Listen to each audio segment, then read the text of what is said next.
नमस्कार। आप सभी को शक्ति के 48 नियम ऑडियो बुक में स्वागत है। किताब लिखी गई है रॉबर्ट ग्रीन के द्वारा। चलिए देखते हैं नियम 27। अनुयायी बनाने के लिए लोगों के विश्वास का लाभ उठाए। विचार: लोगों की प्रबल इच्छा होती है कि किसी चीज़ में विश्वास करें। उन्हें अनुसरण करने के लिए कोई नया उद्देश्य या नई आस्था देकर इस इच्छा का लाभ उठाए। अपने शब्दों को स्पष्ट लेकिन सुनहरी संभावनाओं से भरपूर रखें। तर्क और स्पष्ट चिंतन के बजाय उत्साह पर जोर दें। अपने नए अनुयायियों या कर्मकांड की कुछ परंपरा दें। उन्हें अपने लिए त्याग करने को कहे। संगठित धर्म और महान उद्देश्य की अभाव में अपना नया आस्था तंत्र आपको असीमित शक्ति प्रदान करेगा।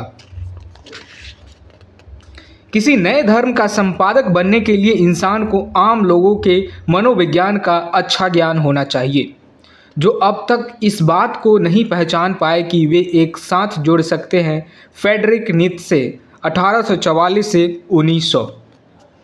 5 आसान कदमों के पंथ की शुरुआत करें। न्यूनतम कोशिश से सर्वाधिक शक्ति हासिल करने की तरीकों की खोज करते समय आप पाएंगे कि पंथ बनाना एक ऐसा करने का बहुत ही अच्छा तरीका है। बहुत ज़्यादा समर्थक होने पर धोखा देने की संभावनाएं बढ़ जाती है।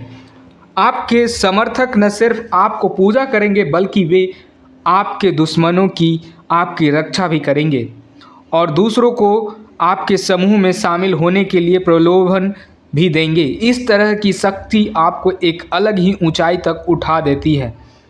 अब आपको अपनी इच्छा पूरी करवाने के लिए संघर्ष करने या छल कपट करने की ज़रूरत नहीं होती है। आपकी पूजा होती है और आप कोई गलत काम नहीं कर सकते हैं। आपको ऐसा लगता है कि इस तरह के समर्थन हासिल करना बहुत बड़ा या मुश्किल काम है, लेकिन दरअसल ये बहुत आसान है। लोग हमेशा किसी न किसी पर भरोसा करने की हड़बड़ी में रहते हैं, इसीलिए वे अनावश्यक रूप से संत और पंथ का निर्माण करते हैं। इस विश्वास करने की आदत का लाभ उठाए। खुद को पूजनीय बना ले। इन 5 आसान कदमों को द्वारा अपना पंथ बनाएं। पहला कदम, इसे अस्पष्ट लेकिन आसान रखें। पंथ बनाने के लिए सबसे पहले आपको लोगों का ध्यान खींचना होगा। अपने कामों के माध्यम से नहीं करना चाहिए, जो बहुत स्पष्ट होता है और आसानी से समझे जा सकते हैं। आपको तो यह काम शब्दों के माध्यम से करना चाहिए, जो अस्पष्ट और धोखेबाज होते हैं। आपके शुरुआती भाषण, बातचीत और साक्षात्कारों में 2 तत्व शामिल होनी चाहिए।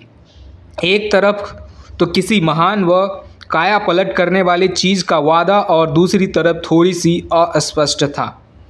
दोनों के संयोग से आपके श्रोताओं के मन में हर तरह के धुंधले सपने तैर जाएंगे। वे आपकी बातों के मनचाहे ढंग से समझेंगे और अपनी मनचाही चीज़ देखेंगे। अपने पंथ के विषय को नया बनाने की कोशिश करें ताकि बहुत कम लोग इसे समझ पाएँ।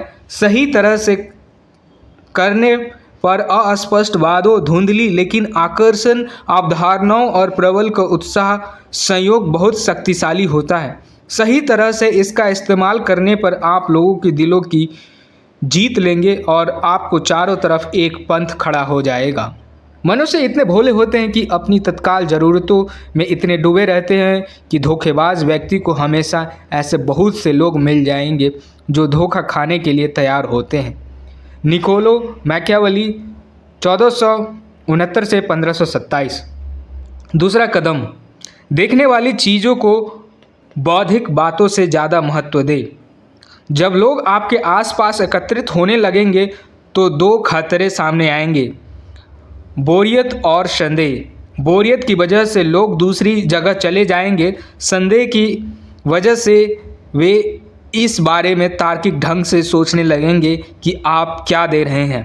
आपने जिस धुंध को कलाकारी से बनाया है वे उसे हटाने की कोशिश करेंगे और आपके विचारों के माध्यम से आपकी असलियत को जान लेंगे। आपको इस बात की ज़रूरत है कि आप बोर हो चुके हैं, लोगों को रोचक अनुभव प्रदान करें और शक करने वालों को दूर रखें। ऐसा करने का सबसे अच्छा तरीका है नाटकीय प्रभाव डालना। खुद को विलासिता से घेरे रखें, चकाचौंध से अपने समर्थकों को धौंधिया दें, उनकी आंखों के सामने भव्यता की तस्वीर पेश करें। इससे वे आपके विचारों की मूर्खता पर ध्यान नहीं देंगे, आपके विश्वास तंत्र के छिद्रों को नहीं देख पाएंगे। इसके अलावा ऐसा करने की आपकी तरफ ज़्यादा लोगों का ध्यान आकर्षित होगा और आपको ज़्यादा अनुयायी बनेंगे।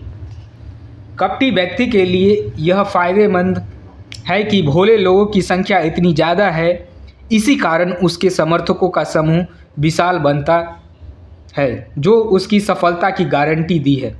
The power of the Carleton great day, Francesco 1939। समूह को बनाने के लिए धर्म जैसा तंत्र बनाएं।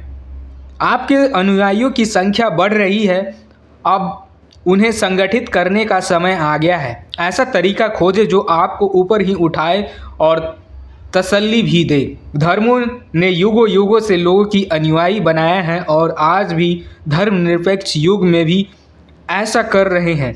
अपने अनुयायियों के लिए कुछ नियम बनाएं, उन्हें तंत्र के रूप में संगठित करें, उन्हें धार्मिक झलक वाले पदनाम दें, उन्हें ऐसे त्याग करने को कहें जिनसे आपकी तिजोरी भरे और आपकी शक्ति बढ़े। चौथा कदम, अपनी आय के स्रोत को छिपाएं। आपका समूह बढ़ गया है और आपने इसे चर्च जैसा रूप दे दिया है। अब आपके अनुयायियों के धन से आपकी तिजोरी भरने लगी है, लेकिन ऐसा कभी नहीं लगना चाहिए कि आप धन या इससे मिलने वाले शक्ति के भूखे हैं। इस समय आपको अपनी आय के स्रोत को छिपाना चाहिए। आपके अनुयायियों को यह विश्वास होना चाहिए कि अगर वे आपका अनुकरण करेंगे तो उन्हें हर तरह की अच्छी चीज़ें मिल जाएगी।